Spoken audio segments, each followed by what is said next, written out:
Hello, mayong adlaw. I'm Pastor Johnny and welcome sa atong minugbo nga mensahe may tungod sa Kristohanon nga kaluwasan. O karong adlaw ang atong pamalandungan ang may tungod sa Ash Wednesday o kining pagsaulog sa badlis sa abo. Sa lagun siya, no? Well, originally, tradisyon kini sa simbahang Katoliko o pagtuong Romano Katoliko.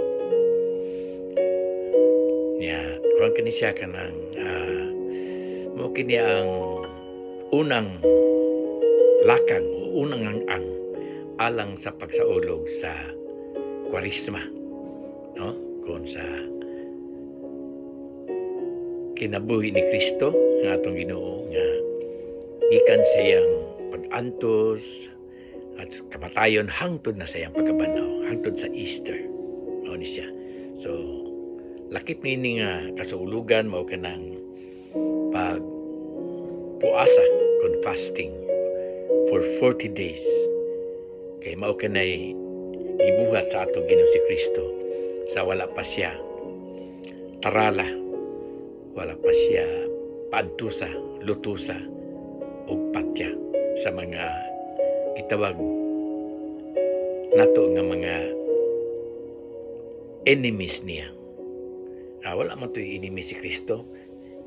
Naray mga tao nga nagdumot sa iya tungod sa iyang prinsipyo, tungod sa iyang tinuuhan nga gitudlo sa iyang bag-ong pagtuo sa Dios nga iyang itudlo.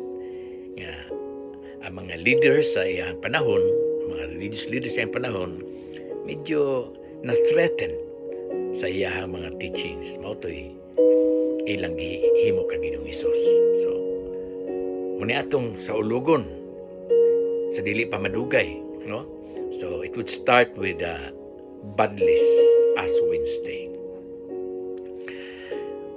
Unsa man gud kining Ash Wednesday? Unsa may pinaka mensahe niini? Ano na ba kini relevant sa atong Kristohanon nga pagtuo? Naa ba kini sa Biblia ning kini nga kasaulugan, no? Maybe wala, pero kung atong palamlan ang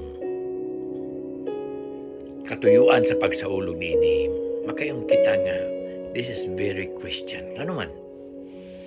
Tungod kay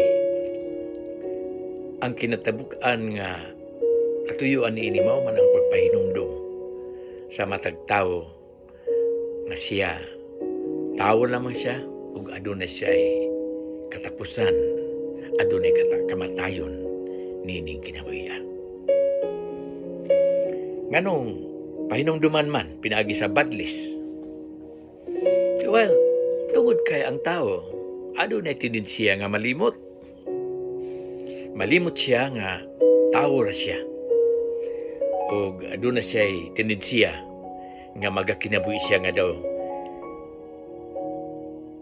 dili tawo. Nabitang usahay nga tawgon taog kwan o kita mo tawag sa tawo nga hayop ng tawana. Kano man kay kakinabuhi siya og daw dili tawo. Lesser than human. Mas may lesser than human. Sa mga animal, hayop.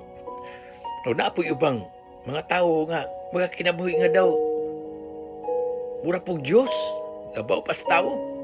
No? Nga ni mao man na siya nahitabo nila ni Adan o ni Eva. Kung atong balikan pagtuon, pagbasa ang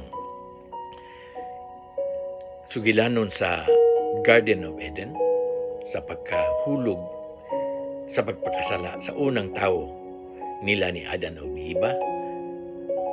Tungod man to sa ilahang tinguha nga mupareho sila sa Dios o mulapaw pa sila sa Dios.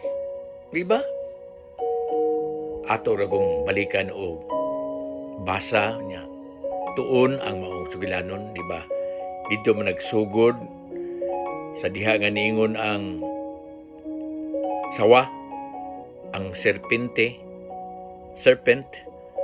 kang iba nga ayaw magtuo sa inyong Dios nga dili mo pakanuan na kay mga matay mo. Gitinuplukan mo sa inyong Dios. Kaysa pakatinuod kung kaon gani mo ni ana pagkauna nga dili niya mahimo mo sama niya. Mahibalo mo sa unsay dautan o unsay maayo. Dito ni siga ang mata ni iba. Siguro ato rin may imagine nga nilingi siya kang Adan. Murag itutok siya kang Adan. Ano ka ato? Ug mao to hinungdan. Nga nikaon sila kay ganahan silang mutupong sa Dios. Ganahan silang mahimo sa silang all-knowing. Dili sila kontento. Dili na madawat nga sila ang ilang kahibalo limitado. Nga tao hanon rang kahibalo. Nga naay limitation. Gusto sila nga mapariha sa Dios. Nalimot sila. Nga ang tuyo sa Dios sa ilang kinabuhi nga magkinabuhi sila ingon nga tinuod nga tawo. Not lesser, not more than human. Sama sa Dios. Diya nagsugod ang kapakyasan sa kinabuhi nila ni Adan ug ni Eva.